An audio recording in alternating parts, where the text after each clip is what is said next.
republic for which it stands, one nation, under God, indivisible, with liberty and justice for all. First, the approval of minutes of February 8th, 2024. We have a motion for the minutes. Motion. Motion by Commissioner Carlson, I'll second the motion. second by Commissioner Nelson. Any questions on the minutes? None. That's good. All those in favor say aye. Aye. 400. Noted that Commissioner Gaffney has just showed up. Just so. I don't know. So, Jade signature, there you go. I got this one.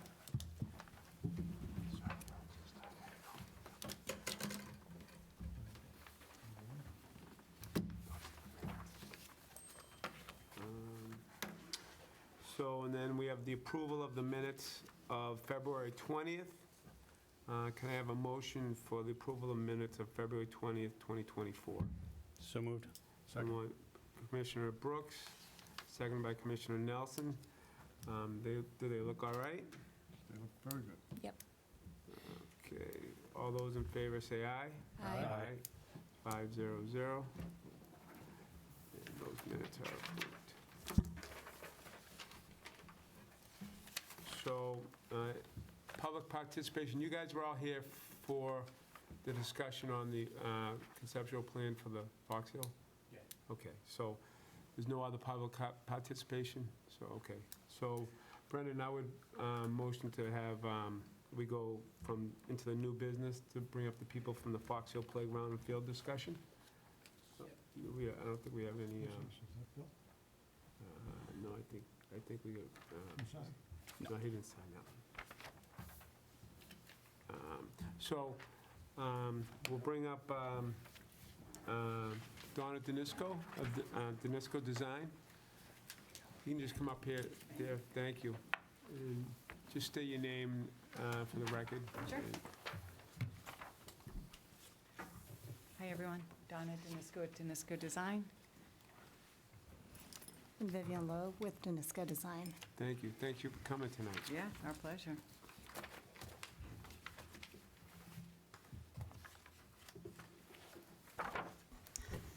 Okay, thank you so much for making the time for us tonight. I believe Mr. Brooks had shared some preliminary plans with you. We just wanted to update you on the project and talk a little bit about the fields that could potentially fit on the Fox Hill site. So we are currently in the schematic design phase of the Fox Hill Elementary School project. The new school, it will be a new school. It will be a two-story school. It will be constructed on the same site as the existing school. The new school will be located approximately to the north of the existing school, where the existing parking lot is. We are going to be constructing the new school while the existing is remaining operational. And once the new school is complete and students move in, we will be able to then demolish the existing school, which will result in a good amount of open space. So we're here tonight to talk to you about some of the potential options for that open space. Here's the beautiful existing school, beautiful site, really. The amount of space there and the woodland is just a really wonderful setting for the school and the students. We have, through the design process and through the partnership with the Mass School Building Authority, have landed on a location for this new school, as I had mentioned, to the north of the existing school. We will be reconfiguring the entrance sequence, the roadways, a little bit slightly. So again, we're still in schematic design, and we're still studying what makes the most amount of sense for circulating in and through the school property. At this point, we're looking at about 121 parking spaces. There will be some additional spaces to the back side of the school, but as you enter the site, you'll see the new school in front of you, over to the right. And again, once the existing school is demolished, we have space to dedicate to some open fields. What we want to do is be able to provide access from the new school to these fields for the students. So you'll see in the little purple bean shape there is the playground for the new school. And the gym will be located to the east side of this new two-story building. This gives a really great relationship between the building for students to use the fields while they're in gym class or even during recess. So we have a few options. Actually, let me just go through the floor plans very quickly. The school is organized so that you enter pretty much in the center. I can't find my mouse here. Where these nice red arrows are. There is going to be a secondary entrance for direct access to the gym, which is this nice rectangular shape in the pink, so that folks can access the building during non-school hours directly to the gym. There will also be access to the cafeteria during non-school hours and direct access to the exterior. So again, the gym location here provides really great connectivity to the playground. You can kind of see it peeking over to the right as well as to the fields. I know, That's weird. yeah, I apologize for that. Okay, and second floor is the academic area is really to the left side. So the school is divided into a classroom wing to the left on the west side and a community wing that is on the right side, the east side. So on the second floor, there will be a nice-sized library as well as some the art classroom and STEM space. All right, so the three options that Mr. Brook had shared, we have option 1 and 2 that we'll share tonight, and then we took option 3 and revised it slightly. So based on the remaining green space that is going to be available, we have an opportunity to provide space for a few different types of configurations. And what we would like to hear from you are, what are your priorities? We have the ability to provide some soccer fields, but they're really not large soccer fields. They're U10, and then a softball field as one option. One softball field, 2 U10 soccers, 2 softball fields, 1 U10 soccer. And then option 3, which is different from the option 3 that Mr. Brooks shared with you earlier, we took another look at, it didn't really make sense to have softball fields next to the play area because of, it's less flexible than having a large multi-purpose field. So in this case, what we've drawn is actually the size of a lacrosse field. So there's an opportunity to have a fairly large field next to the playground, as well as a softball field down to the southwest. So, yeah, if I could just add, we do have the wetlands and vernal pool. I don't know why this is, you can sort of see it. The dark blue at the bottom of the screen is the vernal pool, and we have a no disturb area, just so everyone understands. That's why we're not building any further south on the site.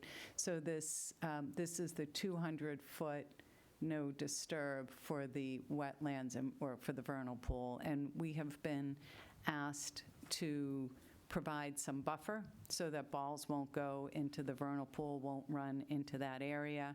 So that's why we're trying to stay outside of that area to the south. And all of these are just ideas, right? So we're really seeking your input. But we also have this beige kind of track-like circular going around the fields that we think would be a great opportunity as a walking trail, whether it's for students or people wanting to come and use the site for just walking around. We do need to provide accessible paths to the field, so to a certain extent we're going to need to provide some of it, if not all of it. So we're like, let's connect it as a suggestion, and even have mile markers or whatever. Like, if you walk around this 4 times, you'll go a mile. So the only things that we've heard from the school is that they would prefer to have the multipurpose field or part of a multipurpose field adjacent to the playground in the gym, because that's what they use most for school activities. But really, that whole area is available for all different types of uses. And there wasn't really, Mr. Brook, there really wasn't any other compelling needs from the school perspective, right? That's why we're really wanting to hear from you all what would work. We haven't really gotten into if it's going to be irrigated, how is it going, right? So a lot of questions have come up. Who's going to maintain it? Who's going to control it? Is it going to be irrigated? How is that? So all of those decisions still need to be made, but where we are in the process is we'd love just to have an understanding of the area, what types of fields should go in those areas, whether they're fences or not fences. A lot of times, especially for the youth needs and for the flexibility, we don't put, say, the fences around the outfield of the softball and things like that. And really, we don't even need to stripe any of them until the very end, right? So you could make those decisions till the very end, with the exception of maybe skinning an infield of a softball. So really, it's a clean slate. We just thought we'd throw some suggestions out and obtain your feedback. Thank you very much for that presentation. I'll open it up for questions. I'll ask a quick question real quick. So the third option that so I like that option with the bigger field, but so you don't know if there's going to be fencing all around this?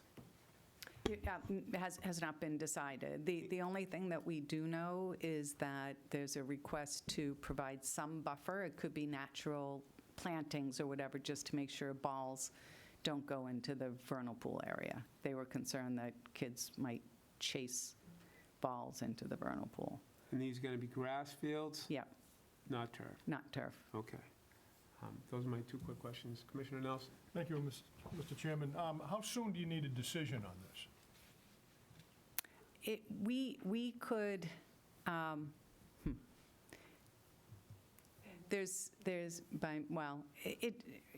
certain parameters would be really helpful by May, right? If you say we just need one softball field and it should go here, or one, area, and we can keep the other areas open to be determined later, that's fine too. When we look at the large rectangular field, that's the size for lacrosse, right? It doesn't need to be striped right away. In fact, right, we could wait till the very end, and you could have how many U10 soccer fields or whatever it is that you need. So I think for us, direction in anything that needs to have material, whether it's a skinned-in field or a dugout or whatever, that's the only thing that, or backstops. Those are the things that we would need some decision on. Okay. I mean, I'd like to hear from, obviously, community groups, and I don't really know what the demand is, and I know Brendan's going to give us probably some guidance tonight. We're also talking about the Marshall Simons school area and, renovating that area, hopefully over the summertime. So I don't know great. what they're going to do over there, whether they're going to do youth soccer. They do a lot of youth soccer now on the turf field over there. We have a grass field over there that needs some upgrades and things of that nature. So that might have some interaction with what we decide to do over on this field. I don't know if we need any more softball fields. Maybe we do. Maybe we need more Little League fields. Right. I'm not an expert on the needs right now. I'm just trying to get my hands around the different designs. I like the various designs that you put out there. I think it's really helpful to see the potential for the site, and I think that's going to help the community with their input, and I'm sure we're going to have a lot of competing interests that are out there. I didn't see any basketball courts on this third one. Is there still room to put the basketball courts in? So the request from the school is that we provide a couple of half-court basketball courts, and you'll see, apologize for my mouse, right next to the gym, there are a couple of painted lines that look like half-court. So, okay. Oh, yeah, I see that. yeah, it's very preliminary at this stage. I think we'd also just like to mention, we're just sort of at the beginning of the design process. We're looking at summer of 28, oh, why? Summer of 28, Yeah. 2028 is sort of what we're targeting. And then you need a growing season too, right? So, yeah. Yep. I'm trying to figure out. It's going to come Yeah. faster than we, it'll be here sooner than we know, but just for planning purposes, it is out there for some time. One more question, Dave. through the- Sure. On that field, is that a full-size lacrosse field, or where, for example, the high school team could play on there? I believe it is, yeah. Okay, I like that idea, too. Yeah. Not that we want to have the high school down there necessarily, but I like the fact that it's a full-size field. I think it gives us more options, Yeah. going forward. That's all I have, Mr. Chairman, for now. Thank you. Commissioner Gaffney. Thank you, Mr. Chairman. My question is more around the softball field. The school did not give you indication that they would like the varsity and JV softball in one place and played over there, or is an upgrade? No? Okay, Yeah.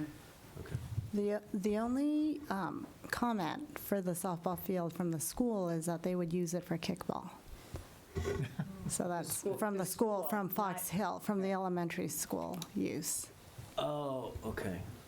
So you just got the basis type of thing? you said. Right. Okay. So the athletic director or whatever from the high school, That's not- there was no input. Okay. Mr. Chairman, Mrs. Gaffney, so the high school athletic field for baseball and softball is being upgraded this summer, right, Bob? So that was a warrant article that was passed last summer, so that Right. will cover all the needs For baseball. for baseball. Baseball. For high school level baseball. Softball, too? Correct. Okay. Um, Thank you, Mr. Chairman. No, not softball, just baseball. Oh, okay. Yeah, sorry. At Francis Wyman, that's where the high school baseball team plays. Their varsity plays there. So JV plays at Rotary, and varsity softball, sorry. JV and varsity softball play at Rotary and Marvin. I guess my point is that if you were to say what varsity team, baseball, softball, more partial softball, but it would need an upgrade. You've got, the fall off there on left field for the varsity team, and Rotary is pretty swampy and tough. Both of those areas we've identified as needing And upgrades. foul balls go into the Substantial chambers upgrades. lot. So Um, if we were to, if the thought, and I thought the thought was here that we're going to put the high school varsity and JV here, but, and then you could use, actually have a home run fence like most teams do, and dugouts, which we currently don't have on any softball field. So this would be a great place if we were to have, but I guess it didn't come from the school to upgrade the softball. So, Commissioner Thank you, Carlson. Madam Chair. So, sorry, could you say? Commissioner Gaffney, I actually had the same thought. However, if we did put the varsity softball field here, then the youth sports could not use those fields during that season. When I spoke to a few of the youth sports representatives, when I mentioned that there is a need for the softball team to have a home, if we do that, then we lose the opportunity to use those fields for lacrosse and soccer, as well as for, for youth softball. So by doing that, it does limit the use of the space to just high school, basically, unless it's, except for the fall.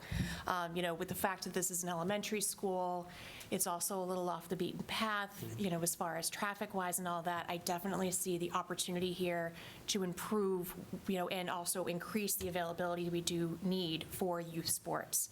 We're always clamoring to get lacrosse fields and soccer fields, and as we know from renting the lights for Cummings Park, the Soccer Association is in desperate need of getting more fields for practices during, the fall and everything else, and they're constantly having to move practices. So this would be the opportunity to put a couple fields in so they can have practices during daylight hours.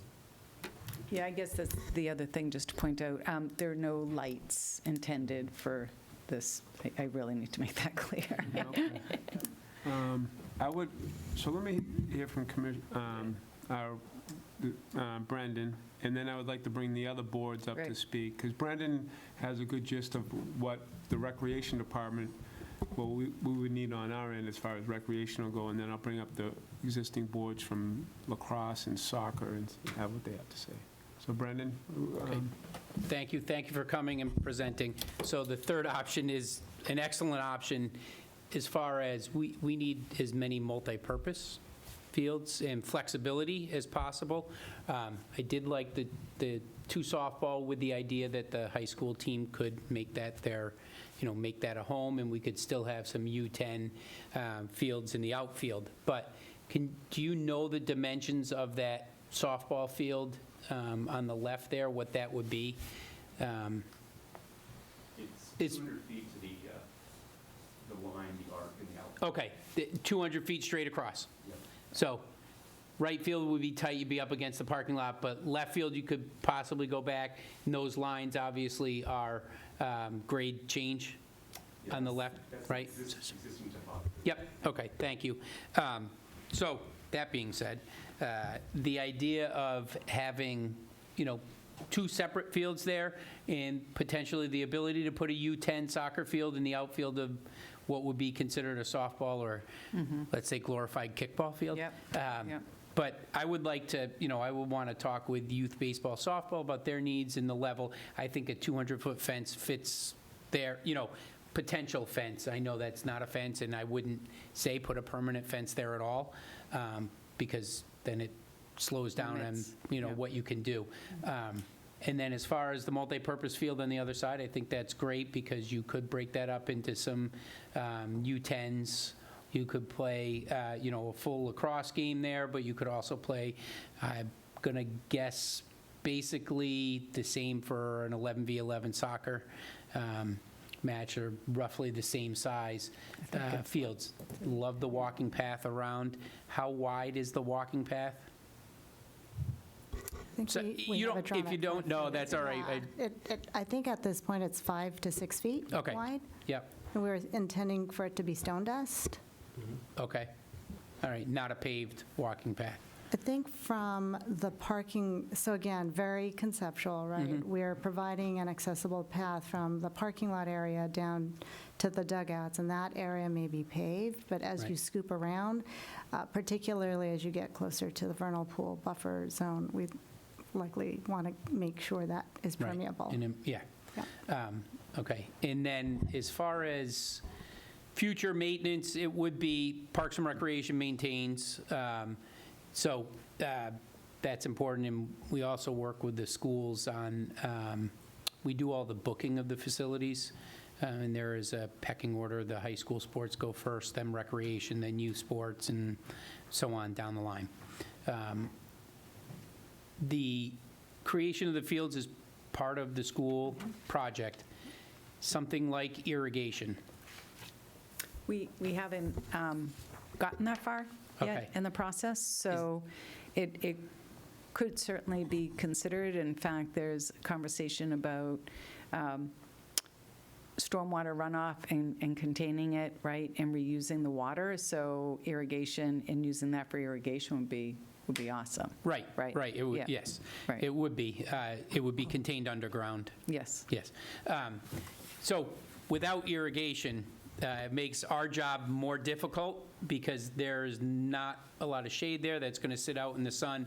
We have a lacrosse game, a couple lacrosse practices during the week or soccer practice during the week, games on the weekend, recess, lots of foot traffic, right? So without irrigation, it gets beaten down pretty quickly. So that would be, from my standpoint, I would hope that there would be some irrigation there. As far as that option, overall, I like that because it is multi-purpose on the right side, the large open field area does give an option for youth baseball or softball, depending on the level. Both can play on a skinned infield. I know baseball prefers to have some grass in the infield, but lots of places are multi-purpose these days and allow for that. I would like to have some time, and I don't think I'd need all the way until May, and I know there's other people here to comment, but to just make sure we get some feedback from youth sports as well. That's great. And then share this option with our staff who have provided a little feedback on the other options that were provided. But overall, that is a nice project, and I'm happy that there's no pickleball courts in play. So are the neighbors. Yes. So. Thank you. Thank you for that. Do you So want at us this time, to I'll bring up. Take go it ahead. down? Would you like No, us you to can take leave it up. Okay. You can leave it up, because I want to bring up the respective board. Do we have the directors of each sport to come up and comment? Soccer, lacrosse? You can both come up at the same time. Whoever wants to come up and speak can speak.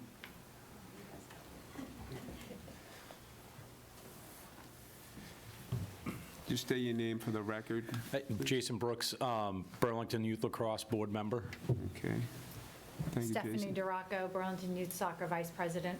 All right, thank you guys both for coming. So we'd like your comments. I mean, have you seen these plans before this meeting? I saw the conceptual plans, I think, at one of the school committee meetings. And, you know, at that time, there was discussion of actually not having any fields. However, I will say, I agree with, why am I forgetting your name? I apologize. Brendan. Brendan Egan. I apologize. That's all right. This concept right here, and it's fantastic. I appreciate Danisco with their design here. Also thinking about, you know, multi-purpose fields and the use. Lacrosse and soccer, obviously, we overlap a lot, and we're definitely always giving and taking, you know, making sure that when we're down at Marshall Simons, you know, we're not in each other's ways. So to have another option like this, where one of us could go to Fox Hill if we needed to, one of us could be at Marshall Simons when we needed to, you know, this is fantastic. So. I'd agree. I think multipurpose fields would be most beneficial for the town and for the various programs. We don't know how the programs are going to grow.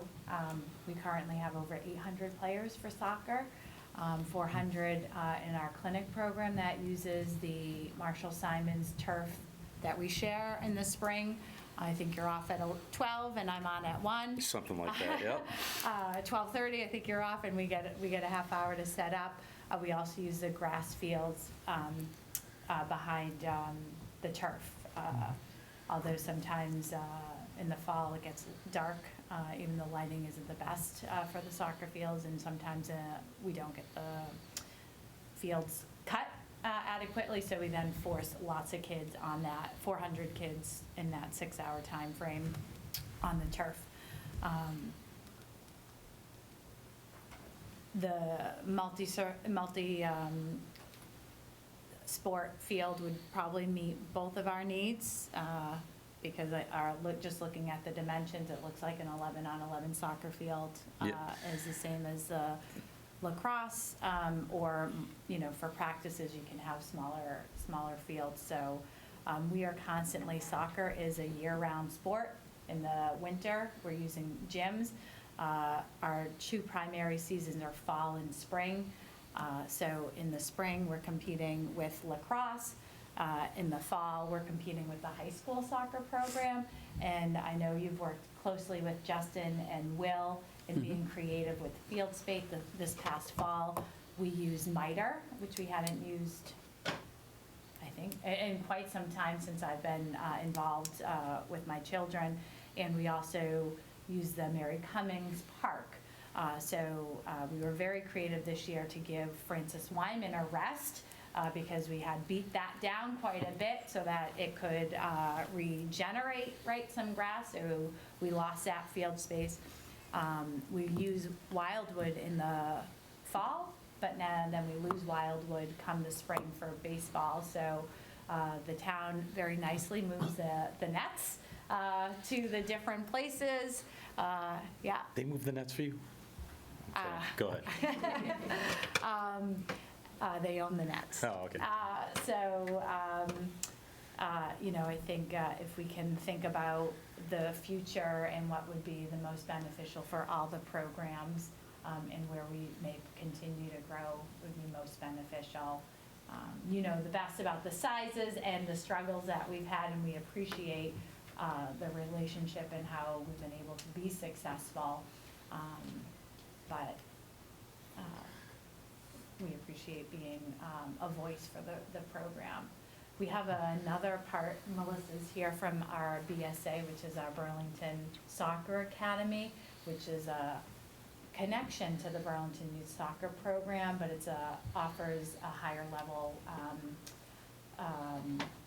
opportunity for players to continue to play more soccer, and that program continues to grow as well.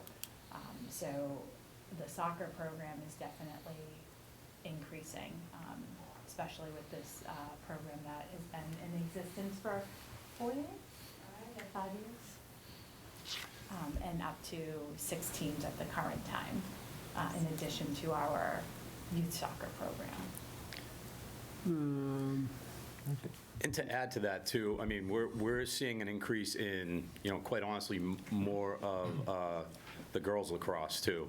So now you got, the older girls, so like 7, 8, 5, 6, you got more girls playing, we got more boys playing too.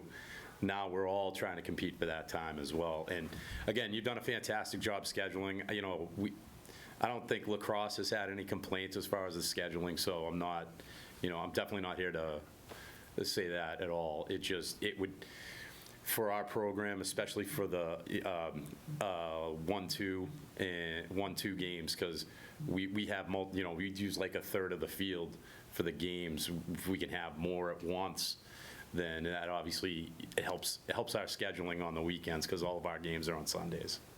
Yeah. So, thank you for recognizing that, both of you, Tricia, and for working with each other. Tricia LaFosse does our fields with me.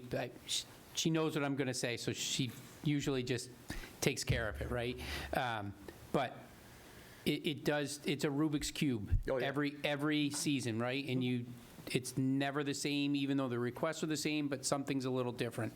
So trying to fit everyone and your willingness to work with each other makes it happen just as much as us trying to, turn that cube the right way. So we appreciate that. And being, upfront about what the needs really are is helpful too. We've gone from booking every field that we could get our hands on by a sport every hour of the day, and then you drive by and it's just like a huge migraine to see day after day that time not being used. And it's nice to be able to have it, but we have to take care of what we really need first, and then everyone's willing to, give up a little. It creates open spaces where we didn't have it before, and people can shift around. So that does play into it. And, unfortunately, lacrosse is their big season is the spring, but that's an additional, I think traditionally soccer was fall, right? And then it started spring and summer as well, and lacrosse, you guys are using more in the summer too. So as long as, we look at this together and look at sharing it and how can we share it, maybe a couple nights a week and one weekend it's one of the sports, a couple nights a week and one weekend it's another sport, it can all work. Yep. So. It sounds like there's other improvements, plans for other fields, so, that behind the turf field at Marshall Simons isn't as utilized by us, aside from the Saturdays in the spring and the fall. We could, I don't know who owns those or who uses them in the off-season. I know when I grew up in Burlington, that was football, right? Yep. So we don't have the football program, so if the fields were cared for adequately and the lighting was better, then we wouldn't be trying to rent lights for the other fields, right? So I understand there's no lights here, but, that was a cost to the program because we're shifting from, today it's at Mary Cummings, next week it's going to be at Rotary once softball ends, and then we're back here. And for parents of 800 players, we start at 4:30, but this week it's at 4 o'clock because we're trying to beat the daylight savings, and now we're back at 4:30. And I get those emails, it's like, oh, why does it keep changing? Especially for those families that are new to the program. And once you have a couple kids and you go through it, you're like, oh, this is what we do every fall because of daylight saving. So, that would save a headache for parents and especially young kids, when they have to get their kids at 4 o'clock, right? So then you don't have kids attending these practices because their parents maybe can't leave work or get them there. So then we're not utilizing the fields to the full capacity when you only have a handful of kids showing up for those early practices. So I think we're getting a little away from, I think, what we're doing, but I'd be more than happy to have the conversation, a more full conversation on what goes into fields and selecting and who goes where, and there's lots of factors that I don't think the average person realizes has to go into it, and school start times, end times, those all play into it as well. So, but I don't want to get too far down the path from the presentation that was here earlier. So, please reach out. I'd love to have a conversation, further some of your concerns, and we can talk about those, definitely. But, sorry, I'm just trying to bring it back because... Fields is always an issue, Yep. Especially for this board. I know that that's a lot of the reasons why we came commissioners to work on the fields. And I know Brendan and his staff, the maintenance staff, this is one of the biggest issues we got going forward in this town, is the fields. We all know it's an issue for you guys, and believe me, it's probably our number one focus, is to improve our fields. But it's expensive. We got all kinds of things going on, so believe me, we want nothing but more fields for the town of Burlington, for growing sports, soccer, lacrosse, which, when we were kids, they weren't as big as they are now. I know that. I've coached. Yeah, they didn't have youth lacrosse when we were No, so I was at the beginning of the lacrosse program in Burlington, and then I coached lacrosse for years, so I know how it's expanded, especially on the girls' side. Soccer, to have 800 members, that's amazing, that's awesome. I don't even know how you manage that right now, to be honest with you, but, so know that the commission and Brendan and the staff is working with you guys to make sure that, and we got baseball, everyone, we're going to be working with you guys to make everything work, okay? Yeah. And this is, it's 5 years away, but it's 4 years. Yeah, probably, but, Probably 5, you're right. probably 5. But hey, it's a step in the right direction. I really thank you guys for your time. Oh, 100%. That design was awesome, I think. Yeah, I think that's a good start for us, and we will get back to you guys as soon as possible on how this commission feels on the fields. Does anyone have questions for any of these members of the? Just a comment, Go Mr. ahead, Chairman. I guess, what I heard through the whole presentation was, the designer's very attuned to the need, and, the commissioners, the board members from each of the programs, I think the ask is to maximize the field space, and then with an eye of flexibility of use of that space, is what I got as a takeaway from this. Yeah. So, thank you for your time. And we'll get back to you guys as soon as possible. Okay? Thank you very much for Thank the you. presentation. Just youth lacrosse, how many participants do you have now? Geez, I think it's 300-something, Okay. 400-something. So we got more girls' teams than we do boys' teams right now. Wow. So, yeah. That's unbelievable. Yep. That's So, awesome. Okay. Thank you. Thank you guys very much. Would you be able to share that third option with me? Yes. If you get it to Bob, he can. Thank you very much.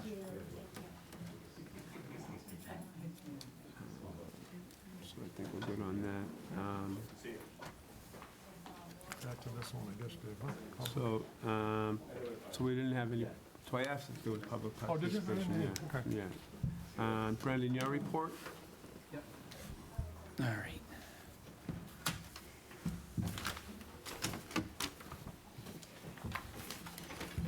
Take your time. Yeah, thank you. So maintenance staff is at that recent stretch of warm weather. We're hoping to maybe get out and start on a couple more tee boxes at the disc golf course that is being looked at. I'm sure we're going to hit a couple more stretches of warm weather before it really gets to us. We are in New England, no longer snow. just bouncing temperatures. They're working on equipment, and as you saw in Kelly's report, there was some professional development as well, attending some workshops on irrigation, equipment maintenance and repair, and they're also doing some maintenance out on fields and walkways that have had some winter weather. So they're continuing to move into a warmer weather mode. Hopefully, the weather stays in the 40s, and this, I know I'm going to jinx myself, but we could, see a grass coming out of dormancy a little earlier than in past years if the weather continues. So, and the rain will only help, even though we'll get, good soaking, but as long as it penetrates the ground, and it'll help keep it from freezing if the temperatures stay normal, and we'll be on our way to a nice spring. Just some updates on the budget. We had our capital budget meeting on February 27th, and we presented our capital articles to the full capital budget committee. They were approved unanimously. The next step is for our capital request to be heard at a full Ways and Means Committee meeting, usually later in April. Speaking of Ways and Means, we have, last Thursday, we met with our Ways and Means Subcommittee, and we discussed our budget, as well as our capital request. We did discuss the increase in the budget, that the majority of the increase is related to contractual obligations. So increases to overtime go back to hourly rates that are negotiated for the union. So those have to increase. We had about $20,000 in increases in materials and supplies for seed and fertilizer. And also, we increased our playground fiber account because those prices have gone up. So that's the engineered wood fiber that you see on playgrounds. And then we also discussed, what really makes up our budget. There is, the general fund that makes up the budget. But we also rely on donations to the tune of about $50,000 a year. That takes care of all of our special events. Celebrate Burlington alone is $40,000, and the town pays for the part-time staff for the day. That's their contribution. It's out of our part-time account. And then any other grants that we may apply for and receive during the year, and then our revolving account. So, it's not just the general fund that how our department operates. We rely on these other sources of income to make sure the events that we do in some programs, run. Right now, we have not received any donations. This is the time of year where we start receiving donations from businesses wanting to sponsor activities and stuff. So it's, we're a little cautious right now because we won't be able to operate certain things, Celebrate Burlington, any of the other number of special events that we do. We couldn't fund those out of the revolving account. There wouldn't be enough funds to be able to do that throughout the year. So that was part of our discussion, and I think you'll hear that maybe come up in our discussion with Ways and Means. We do have a Ways and Means meeting on Wednesday to discuss our budget. And, we might hear that come across. So, and then we'll just jump on the spring field requests. So as we talked about fields here, as we're heading towards spring, we have been receiving requests from the high school with what their potential practice scheduling, which includes games in there as well, and then the youth sports, our adult softball league, and in our programs, and then we're already getting requests from cricket teams, ultimate frisbee, other adult sports that want to, or groups that want to utilize adult soccer and things that want to utilize the field. So as we get into March a little bit more, if there's a need for it, we'll work out a turf schedule so those youth sports can get out on a weekend and get some practices in before their seasons start to open in April. And then as soon as temperatures and weather allows, we'll be able to start working on the fields. Our guys will be out working on the athletic fields. We just did the feedback for Fox Hill School. Recently met with the engineers, Nezra Engineering, to discuss the baseball field at Francis Wyman and go over the specs, talk about the site amenities and the field work that would be done, and provide feedback. The plan is to play the current baseball season on the field, and then start the bidding process in April, May, with the idea that we could start the project this summer, and then we'll get into, hopefully completed by the end of the summer with a fall growing season to establish any new grass out there. One of the big things was to raise the infield surface, so actually, when they reconstruct it, raising that level so that the water doesn't, right now the water runs from center field down behind second base, and part of it goes and washes out shortstop, and another little bit goes towards second base. And we looked at, by just raising the infield, are we doing enough to deter the water from washing right onto the infield again? So they're going to look at that again. They're going to look at, get us updated pricing on what we had talked about through their specs, but it's not done yet. It's just a work in progress, and I think it was a good start to that meeting. Well, we're talking about schools and fields.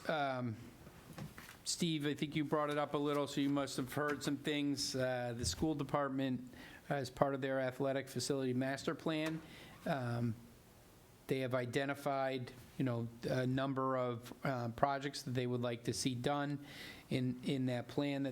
That we provided our feedback in a list of what our priorities for us. And I think this year, they'd like to do a larger project at Marshall-Simons, and it would address some of the concerns or comments that were raised by the two youth sports groups today. The backside is all grass. It is wet at times, especially when you're standing looking at brush field in front of you and the grass field behind the left side stays wet. A lot of times we don't cut there in the spring because it is wet and we've gotten our equipment stuck there before. So we're very cautious. Our staff knows what's wet and what's not, and it's part of the reason why it doesn't get, a weekly mow in the spring when it is wet. We don't go back there. They'll cut other parts of it. So anyways, there's a larger project. I did have a conversation with Superintendent Conti, who would like to come to our next meeting and present that project. He's looking for the Recreation Commission's support on a renovation, a larger scale renovation of Marshall-Simons, which would, I believe, include replacing the current turf and then adding some turf and lights to the backside. So it would be a more multi-purpose use, and something that could be used, even in rainy weather, right? And it would be able to be played on by any number of groups. Currently, the youth sports don't get a lot of time on varsity, and they get a little more time on brush. With the high school getting out at 3 o'clock, they don't get to practice sometimes until 3:30. So what does that do? That pushes back the openings later in the afternoon, early into the evening. So add games in there, which they play, the majority of the rectangled sports, field hockey, soccer, lacrosse, they play those on the turf. Youth sports don't get on the fields until 6:30. Those rectangles, fields. So having, 8-year-olds or 9-year-olds go out for an 8 o'clock practice isn't super convenient. So maybe this, this type of project, and we'll wait for Superintendent Conti to go through the project, but it may be something that would help alleviate some of that. If they can get more of their teams practicing at one time, it will, maybe loosen up some earlier time slots. But definitely something to listen to and provide our feedback on. Go ahead, Commissioner Mr. Nelson. Chairman, I remember Brendan many years ago when Eric first came to the town, he was trying to make sure that, or trying to see if we could reclaim the practice football field over at the high school. And it was a swamp over there. And I remember there was a lot of design work done. I think they raised that 2 feet. And it's a highly usable area now because they were able to do that and raise it up. I don't know if that would be in the conversation for Marshall Simons, but it might be worth looking into. As far as the conversation for use, other groups using it, or? Raising it up, because you're saying you can't even mow it in the springtime when it's wet. Yeah. So it probably needs to be raised up with some better drainage system. It may, but I think a better drainage system in that area, I don't know the topography, like the back of my hand, what's beyond the fence. There could be a stream that runs along, I don't know, Yeah. that may back up. But I think they would definitely look at drainage in that area, because those fields will take water. They're gonna have to move the water off somewhere, right? And get it into some drainage to take it off-site, or be stored in a cistern like they talked about at Fox Hill. Obviously, there wouldn't be irrigation there, but they do irrigate turf fields to keep them cool in the summer. But I'm sure that would be part of the project, looking at that, definitely. And yes, they did raise the practice football field here. There are some areas that it still stays wet, like right off the field, so that extra area that you get around the field isn't always, viable to use for something else, like the track team does shot put and discus back in that area, but there are some areas where, they can't go to because it does stay wet. Okay. That's it, Mr. Chairman, thank you. I have one other, Go ahead. and then I'll be done until new business. So this past week, I had a conversation with Jason Toppin, who's the facilities person with the Burlington Players. As we mentioned at a previous meeting, they are looking to do a bathroom renovation project. Their numbers, initial numbers, and design and everything was a little, had come in a little high. They've done some working around of the bathrooms and a better plan. They would like to come to a future meeting to discuss the project, and obviously get some support from the commission. We have to approve any kind of renovation to that facility. It is our building, they do lease it, and any work that they have done is obviously at the discretion of this board, but also the work performed in the building must follow the mass procurement laws, which they're well aware of, and prepared to do. So they have some updates they'd like to share them with us. I just had that conversation at the end of last week, so something more in the future for us to discuss. Excellent. Any questions for Brendan? Commissioner Gaffney? Thank you, Mr. Chairman. Yes, I had a couple of questions. On the development activities, was that a result of the employee survey? Typically, the employee surveys that happen, there's actionable stuff that comes out of that. Is this one of them where you said there was going to be some development activities for the employees of the department? The professional development. Traditionally, professional development, there was our maintenance division really, over the years, they've had some here and there. We've tried to, that is one thing that came out of it, Okay. but it was something we've been trying to increase over the last 5 years or so, right? Finding those professional development opportunities that will most benefit that division, right? Just like the professional development opportunities for the TR division are what would benefit that division the most. But then, looking at overall department, whether it's a customer service, because everybody provides customer service, if our maintenance staff is out in the field, someone asks them a question, right? Someone comes into the office, someone's at a program, someone's at a special, whatever. So that is something that came out of it, but it's something we'd already been building on Great, and thank you. working on. My other question had to do with the external groups that come in to look, to use the fields. How do you prioritize those? Is it based on folks that have come before, so they get to the top of the list, or how are they chosen? So it is, as I mentioned, high school athletics first, parks and recreation, so department activities and events, then youth sports, then Burlington businesses and nonprofits, and so on. So they have to meet, it has to fall in that range, and it's really on a first come, first serve. We tell people when we start accepting, we're accepting spring now in March. We won't accept summer until May, which will be June, July, August. And then we won't accept the fall until August, because each of those seasons, except for the summer, has the high school schedule to consider first. So we're not going to tell someone yes or no. As far as priority, it is when they get it into us. They, all the groups, we have the same user groups each season.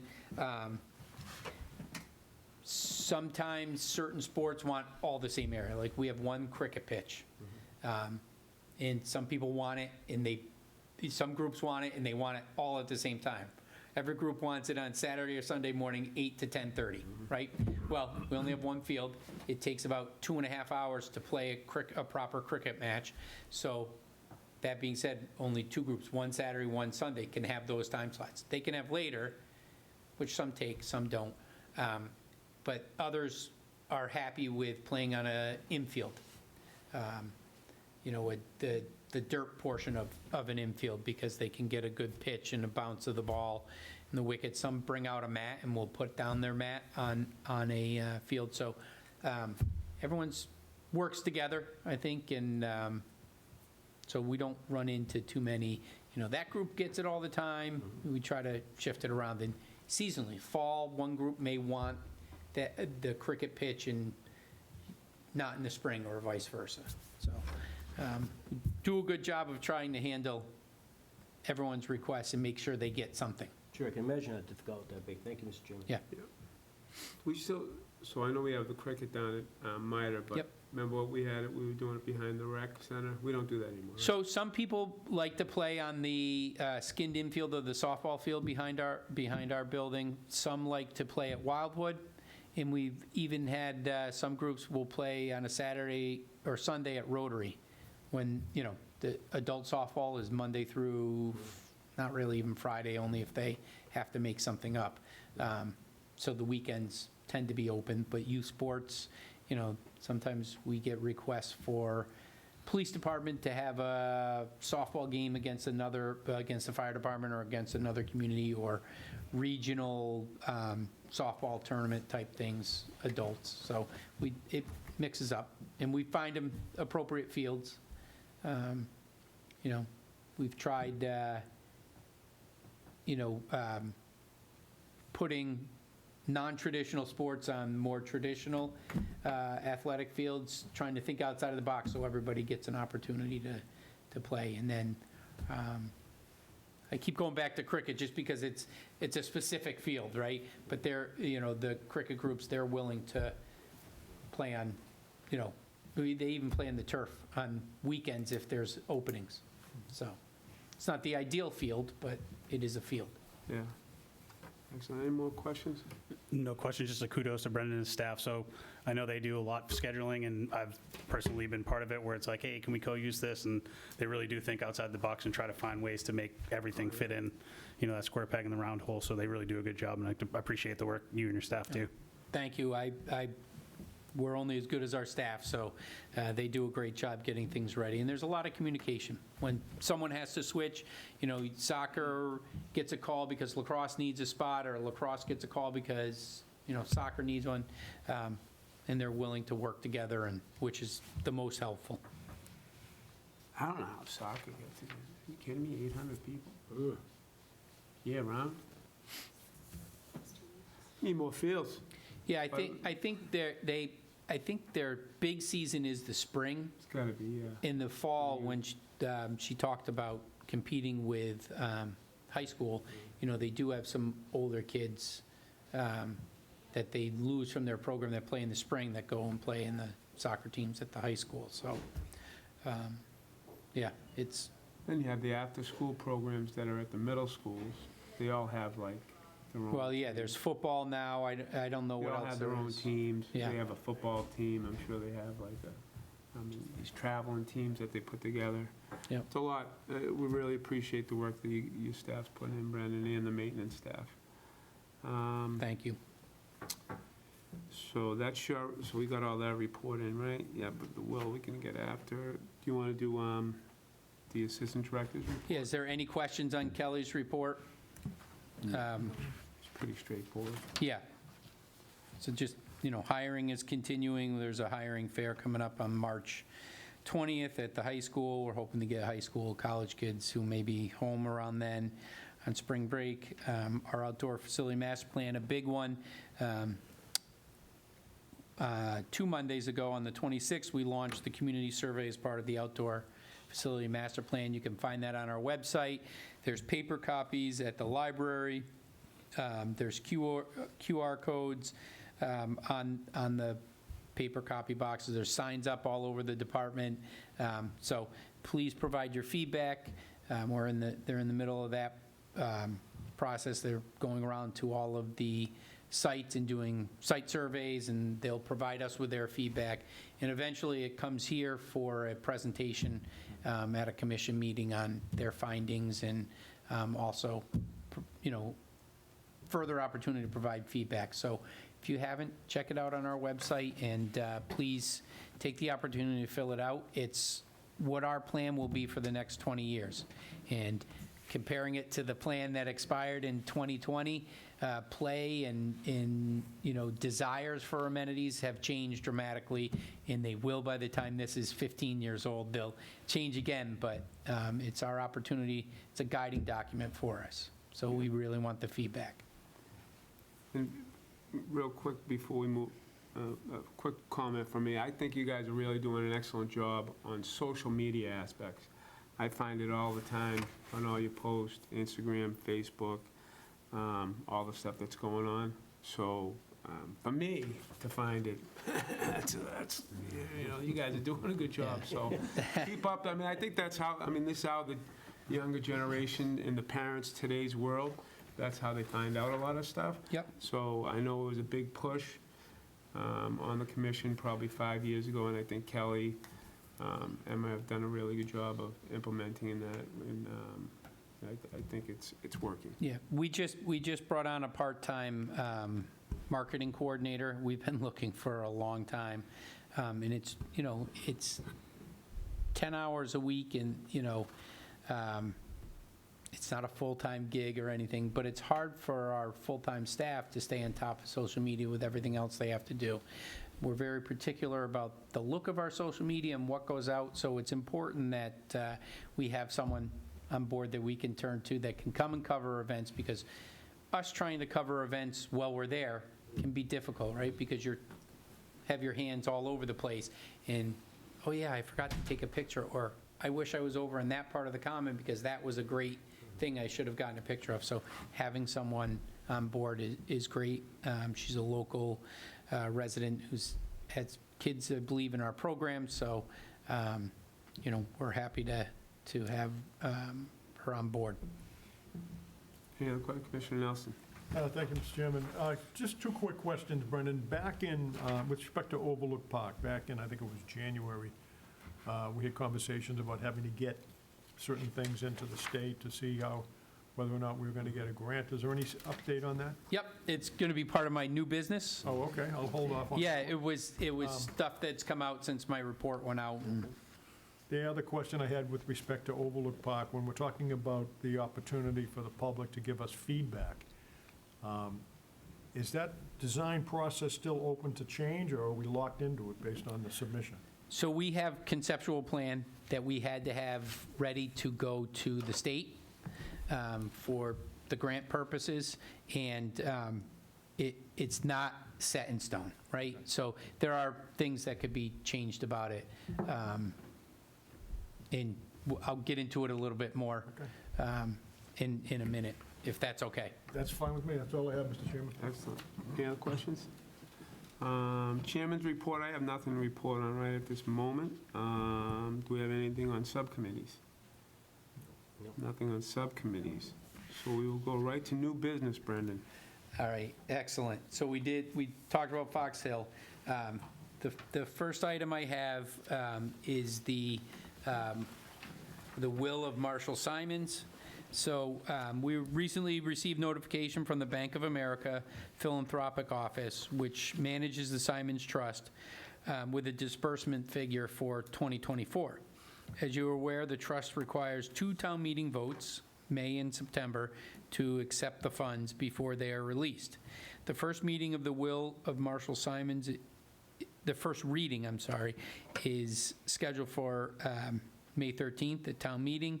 I would like to request a vote of the commission to accept from the trustees under the will of Marshall Simons the amount of $77,644.31 to be used for various programs and events at Simons Park.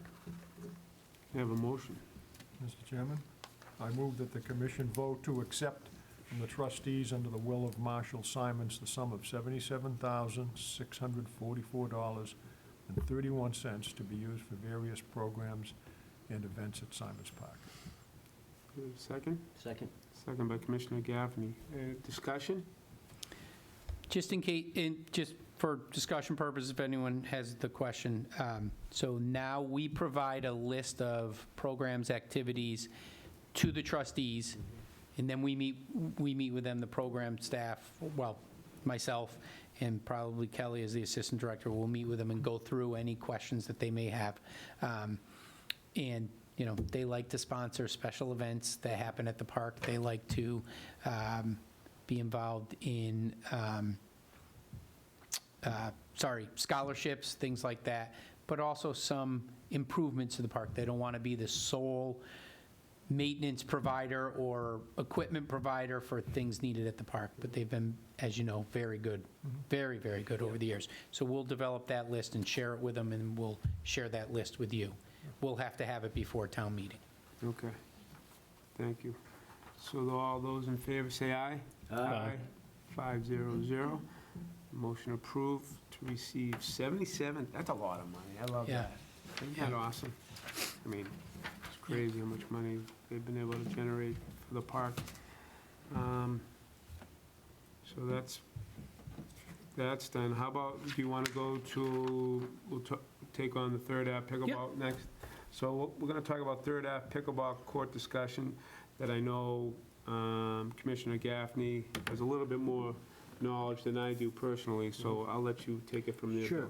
Thank you, Mr. Chairman. If you recall, it's been a couple of months ago, through the planning board, we approved a plan for 2 pickleball courts to be located at the intersection of 3rd Ave and 4th Ave, so come up Lifetime Fitness, and then at that corner before you hang a left to go to Wegmans, that's where they're in. They have a nice, beautiful park there. It is approved with the understanding that the public will play there, all right? And I know when we brought that last time, you came up with the $1 million question, is so what's the arrangement? And so the planning board kicked that down, kicked the can down the road, and it said, for the agreement to happen. So it was very, very wide open. So I know, Brendan, you've been trying to contact them and not getting a response, so I thought if it would be proper to get a formal meeting with Noah Blum and Brendan and maybe myself and, maybe someone from the planning department to really formalize this and see what the understanding is. People are excited about it, and but they're asking the same question you did, so we're gonna be able to play on them. I said, maybe, likely, but, is it just the people that live in the apartments at certain times? That's not, it's really, hasn't been discussed. Or is it just gonna be something like a miter, which we, give certain times? Right. So. So they haven't started this project yet? Well, so that's where I'd like to get ahead of this, right? Because once the spring comes and they start digging the holes, we don't have an agreement, or if they say we can't put lights in, because I voted on it saying you gotta have lights put in there for most of the Burlington public to play. So if they can't do that because they've already dug the holes, then, I need to switch my vote and, have a different discussion.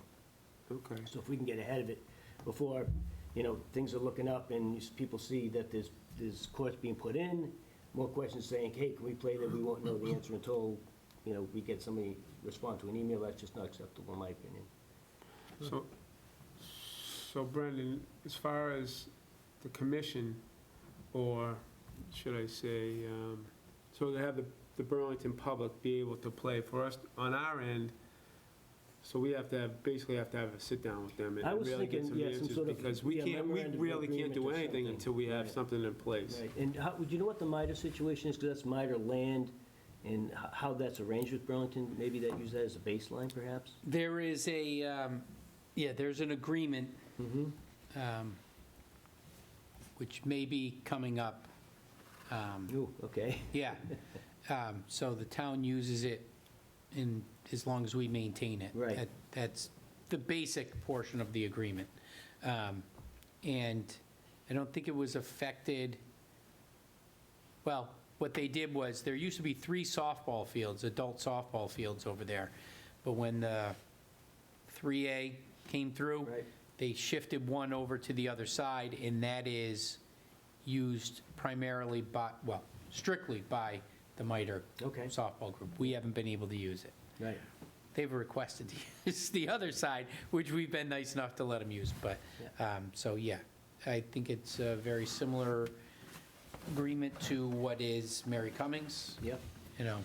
So there is a precedent out there. The only thing is, we care for the Mary Cummings area that we have, the multipurpose fields, and we care for MITRE. We wouldn't be taking on the care of the courts at Third Ave. We wouldn't. And, well, Well, okay, so.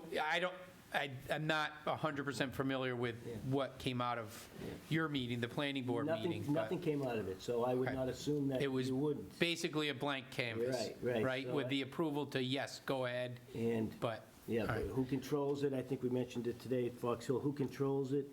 Who maintains it? I think, in my opinion, if we were to, do the same thing like we do for MITRE and for Mary Cummings, that we would maintain and we would control it, to be consistent. But if we're going to get into some sort of different arrangement where, the property owner then does it, that's out of control, so then it does not become something that the Right. public can use pretty openly. How many courts do they plan on putting in? 2, 2 courts? yeah. Maybe something like, the lessons occur there, perhaps, because now if you go there and the lessons are happening, you get use of 1 or 2 courts of the 4, and it's not really clear because just one person's telling you that, and, it's already packed, and you're kicking people off. So maybe there's some sort of, regiment that we put in that, even for ourselves, if we control it, Right. And you would think, I can tell you, the person that, what I'm hearing from them is they don't have expertise in this area.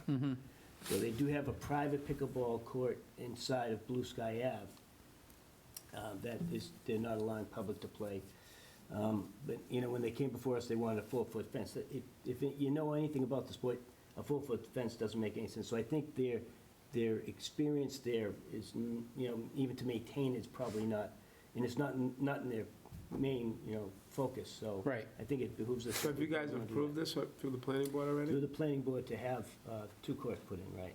Okay. But there's been no formal agreement that is suggested that happens there. Oh, okay. Yeah, it's just kicked down the road over to the recreation. We can reach out again and try to get a meeting scheduled, at least get a better understanding of what they What they're thinking, yeah. are looking, but, Yeah, the difference with the other 2 properties that were mentioned, that, we kind of have, I don't want to say ownership, but maintenance and care of those properties. They're going to continue to, because it's in that pocket park. They're not going to turn Yeah, they're over not gonna the let us. custody of Yeah, that. so I would But not- maybe we can work out I know certain I days of the assume that. week, I play would times. assume that. Right. So they may take care of the pocket park, but just the course themselves may. So I know you're saying it's not going to happen, but Yeah, I would leave it as blank slate. okay. Yeah. Yeah, I can try reaching out again. Well, what I can do is I'll work, it seems that someone in the planning department has success in communicating with that person. Let me tie in with Okay, hopefully the four of us and get something cooking. sure. Okay? Yep. Thank you. Thank you, Mr. Chairman. Any other questions on that, Commissioner Brooks? No, I guess it's the only thing, as we get into agreements and if we're going to maintain the fields or not, the cost burden associated with that, right? Because we just talked about earlier how we're trying to stretch our budgets to really understand where those dollars are going and, how they're being utilized and, is there something that could be more supported using those dollars and maybe just understand some of those trade-offs. Good point. Thank you.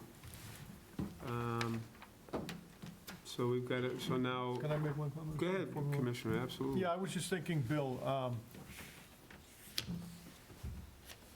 it sounds to me like this was something that was a condition of the planning board's That is correct. approval. And I would like to see if we can get Nordblom folks to pay for it. And allow us to use it. That was the deal. Yeah, Rather than have us maintain it, we've got enough to maintain. yeah. And maybe we could have town council draw something up if Yep, they're willing to absolutely. do it. Yep. Thanks for working on it, too. Yeah, sure. Yeah, and I think, if I may, Mr. Chairman, that I know there was discussion earlier with our pickleball neighbors that it might be a fad and, might be not, might,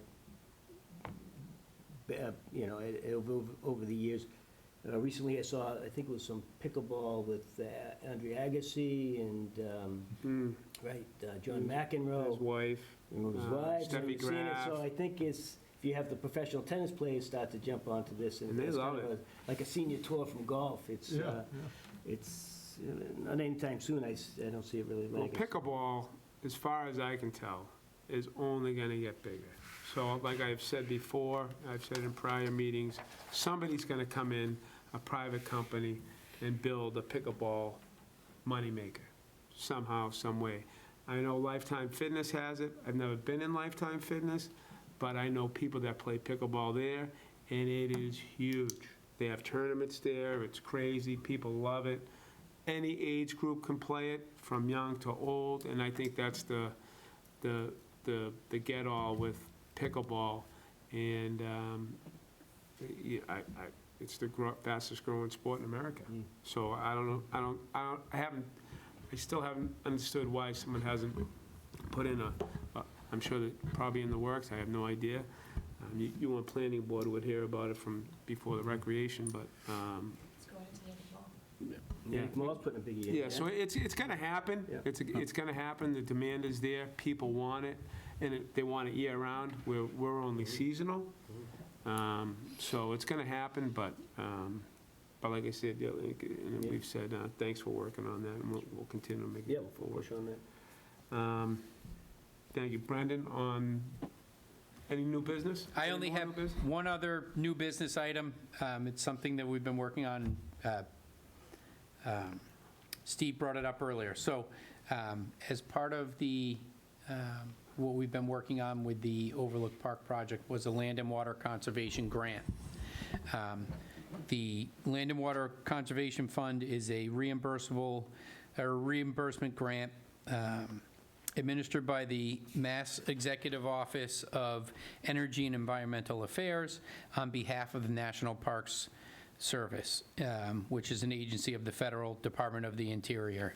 So the program is intended to create and maintain a nationwide legacy of high-quality recreation areas and facilities, and to stimulate non-federal investments in the protection and maintenance of recreation resources across the United States. So we applied for this grant in January. We've had a site visit from the grant administrator, which is Melissa Cryan, and we will not hear until later in April or even May if we're successful or not. So as I mentioned, it is a reimbursement grant. So Since the Land and Water Conservation Fund is a reimbursement program, if successful, we must have an affirmative town meeting vote that appropriates 100% of the total project cost. The total cost for our project is $2,008,106. This is just for Phase 1 of the work at Overlook Park. We have been working with Town Council and Melissa Cryan from the Executive Office of Energy and Environmental Affairs to finalize the wording for the warrant article for Maytown meeting, and have recently received the final version. So that's why it wasn't on the new business. I'm not asking for any votes or anything. But we will present the finalized article at our next commission meeting for your approval. We anticipate receiving notification of a decision from the Executive Office of Energy and Environmental Affairs on or around April 20th. Once we have received the notification, we can make further decisions regarding the project funding. I do have a placeholder on the warrant for town meeting, while we were working on the language. So the language has all been approved now, so I will share that in my report for the next meeting, and we'll take a vote on it. If successful, if we receive $1 million, we'll be asking for $2,008,106 to do Phase 1.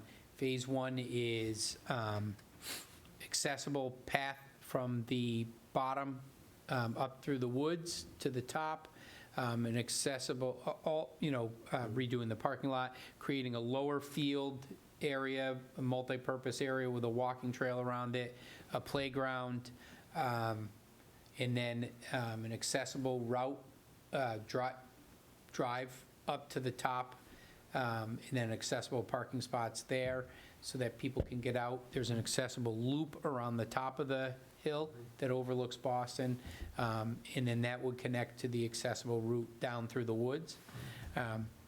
So the big, they want to see accessibility in projects. They want to see a connection with nature on projects. So those are all the big things. Originally, we were at like $6 million for all the things that we wanted to do, right? We can't build any buildings on the property. What's there is there and used for outdoor educational purposes and things like that. In the storage building can be there.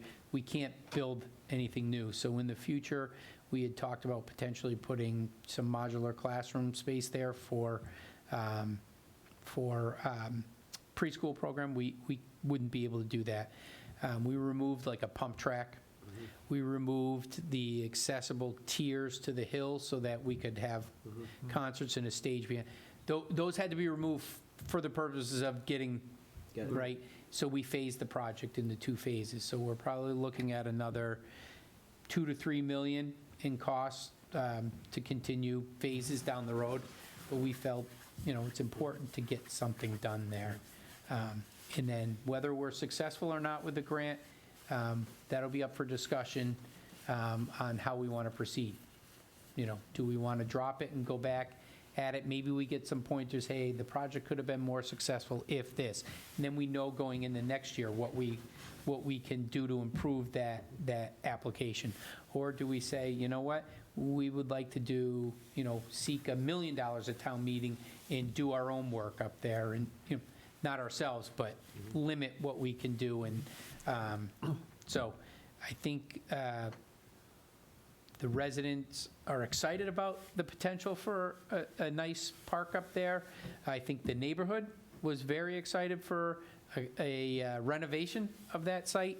So that's a decision we'll have to make, probably not until the end of April, but at our next meeting, I'd like to schedule, and I'll bring that up at the end, another meeting in March to, approve that, the wording of, or the warrant article moving forward. So. Okay. Any questions for Brendan on that? Mr. Chairman, Brendan, where does the no-build restriction come from up there, and is there a way to remove it? It's the federal government. So as part of the Land and Water Conservation Fund, they do not want buildings built on the sites that are dedicated for park purpose. So there is, one of the lines in here that it said is that they're looking to protect and maintain recreation resources and not add a solid structure to them. What about the existing structures? They can stay. What if we want to replace them? That's a good question. Is it worth $1 We million? wanted to bucks replace, Be right. stuck with those buildings for the Right. next 100 years? We can renovate them, but if we wanted to replace them altogether, yes. That's a good question. Yeah. I think it's a little overly restrictive, because those buildings aren't going to be there forever. Is this a one-time grant? Like, say we do Phase 1, can we go to a Phase 2 grant to do something different? We could ask again. Right now, there are 10 requests from in the state for land and water conservation funds. They don't know how much they're getting. I'm going to guess probably in the $6 to $7 million range. So if you do the math there, you know, someone could get, not everyone's asking for $1 million, but I believe most of them are, but, you know, someone could get $1 million and then it's less for other groups. So, or multiple people could get $1 million and then not everybody gets something. So it's really up to how heavily our project weighs, you know, the points it receives. So. I would just ask through the chair that, somebody in town meeting is going to ask that question, I'm sure, if not sooner, about the building restrictions and whether we're going to be restricted from renovating or replacing the existing structures that have been there since, what, the 40s, World War II? I wasn't around then. So, Maybe slightly this article, we prove it at the next meeting. Do we got to go in front of Ways and Means on this, too? For this article to go in front of town meeting, or is this just a town meeting vote? It's a town meeting vote. Well, everything's a Probably town should meeting. have the conversation with, I'll check with our, I'm going back to when they applied for the park grant, and I don't know the steps they took. I can ask Kelly, she was here during the park grant for Wildwood, and if they went to Ways and Means or not, or if it just went as a separate article at town meeting. It is financial, so they would probably have to They'll hear wait. it. Yeah. Did they? Okay, so, and we go in front of them in April, End of April, yep. end of April? Well, we should know everything by then anyway, so. Yes, hopefully. Hopefully, you know, We can always withdraw it. right. The state is, we're waiting on another project that we have, a grant application into the state that we thought we'd know at the end of January. And I've sent a couple, you know, email questioning how, we're right there, we're almost ready to make decisions. So I don't know what's holding that up. Something's holding up things coming out of the state. That's funny. So, any need for any old business? Oh, me? No, sorry. Thought you were asking Are we- everyone. So we're done with new business, do we, and nothing Can I else? just mention, Go ahead. Mr. Chairman? Yeah, just, I noticed, maybe new business, but just an item on the batting cages at Simon's. The netting seems to have come apart and the piping's all torn down. Is Okay. that, can that be repaired, or does it have to have new? It's been repaired. I don't know the status of it from last year, but actually, It was pretty good over the winter, but just in the last week or so, it's been. I noticed I it. think, I don't know if it was vandalism or. Yeah. It had to be, because it wasn't, snow couldn't have done that. No, but the wind and, Yeah. you know, someone could have gotten in there, right? They are locked. Someone could have climbed the fence and started pulling on the Up and nets. over, Yeah. But I'm working with the baseball, softball president on scheduling a meeting, so that Okay, might be a great. topic Thank we you. discuss together. Yeah, it looks pretty rough in there. Yeah. I don't know if it's repairable or not. Thank you, Mr. Chairman. One other comment. I'm a biggie on the basketball court at Simon's. Yep. The lights. I go by, driving here tonight, place was packed with kids, still misty out. So I know the lights are a big issue when they go on, but that basketball court, since we've done it over, gold mine, so. Can they come on? I know we're coming in, the weather's been, Yep, we can turn them on, I just, I know it's expensive. yeah. I just don't, but like, is there a certain time that, what's the time frame on that, you think? So they'd be staying on longer this time of year because it's, I mean, We switching clocks back? Sunday, Yeah, this Sunday, yeah. Sunday, Sundays. spring forward.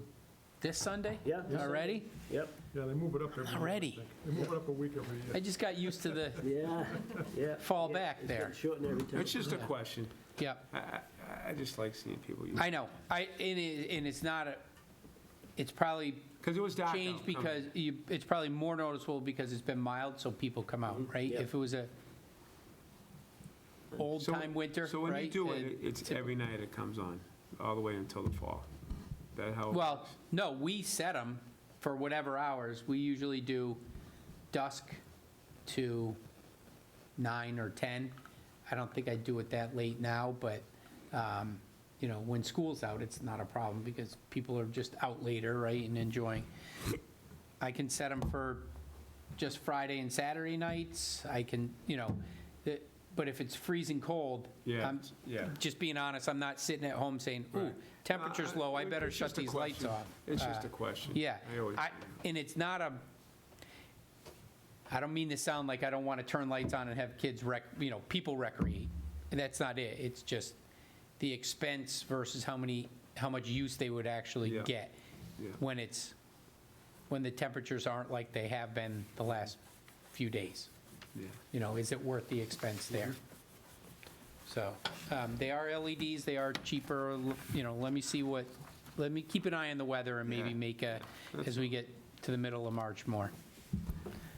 Just a question. We are well into fake second spring right now, so Right. we get one I more know. like Yeah, we'll cold get a- snap or we'll get 2 snowstorm, and I feet think of we should be snow. good. Well, I have that feeling that March or early April, we're going to see that, we'll be cursing that groundhog.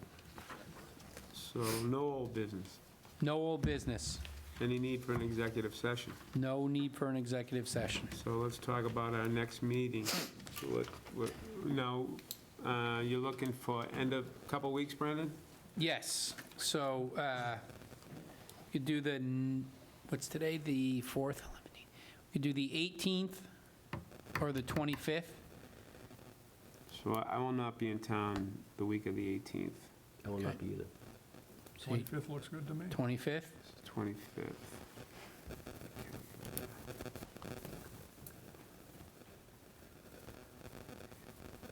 Let's see. I'll see if this room is available.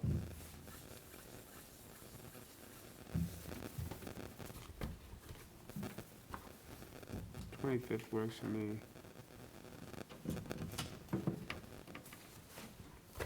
How's everyone else look on that? I'm good, 6 o'clock. 6 o'clock, 25th? Yep. Okay. Put that on, and we have a motion to adjourn. So made? Second. Motion by Commissioner Gaffney, second by Commissioner Brooks. All those that in favor say aye. Aye. Meeting is adjourned.